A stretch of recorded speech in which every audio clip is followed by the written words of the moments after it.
turning now to Sam Bankman-Fried. His attorneys have filed a new motion to secure his temporary release from prison for legal defense work. Joining us now to discuss is CoinDesk Global Policy and Regulation Managing Editor Nick Day, who's also the editor of CoinDesk's State of Crypto newsletter. Good morning, Nick, and happy Monday. Good morning. All right, Nick, I feel like I'm having deja vu. Didn't we already go through this? Yeah, this does seem to be coming up quite a bit right now. Sam Bankman-Fried's defense team has filed another letter, basically hoping that he will be allowed out of jail long enough to work on his defense at least 5 days a week, or even potentially going for a temporary release.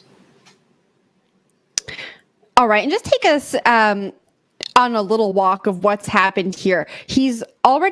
The judge has already denied that temporary release, right? And he is allowed to meet with his attorneys in prison. So is there any information on why they would be filing for this again? Yeah, so the argument the attorneys are making basically comes down to this. All of the discovery, all of the information that's going to happen at trial, whatever is going to get produced, whatever evidence there is only accessible online. There's just too many files to print it out.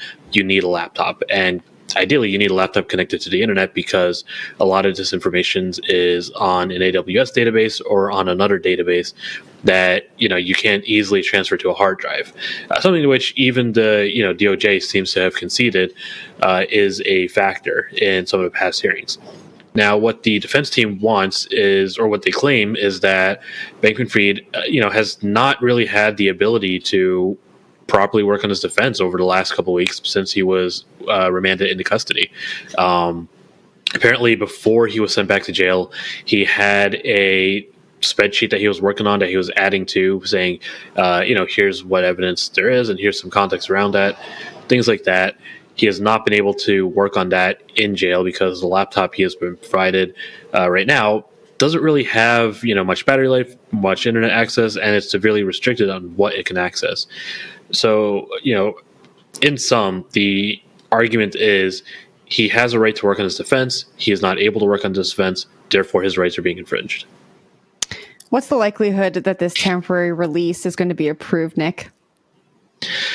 I think my personal guess is it seems more unlikely than not. The judge has already, ruled against having a 5 day a week, release to proffer offices in the U.S. Attorney's Office.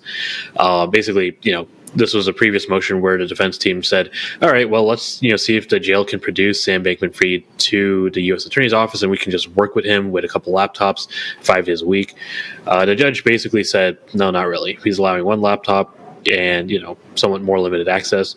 There is a hearing scheduled for this Wednesday, so, I think we'll hear more in-depth arguments and we'll get a better sense of how the judge is, viewing this. But so far, again, if you look at the context of this entire thing, Bankman-Fried was out on bail, prior to August, and because of, for example, his access to Google Drive, he was able to share these documents according to the DOJ, which led to his bail being revoked. The judge has already said he believes that Bankman-Fried being out in the streets is a danger to the general public and to, potential witnesses. So it seems like an uphill battle for the defense team here. Nick, thanks so much for joining this morning. We'll see you tomorrow.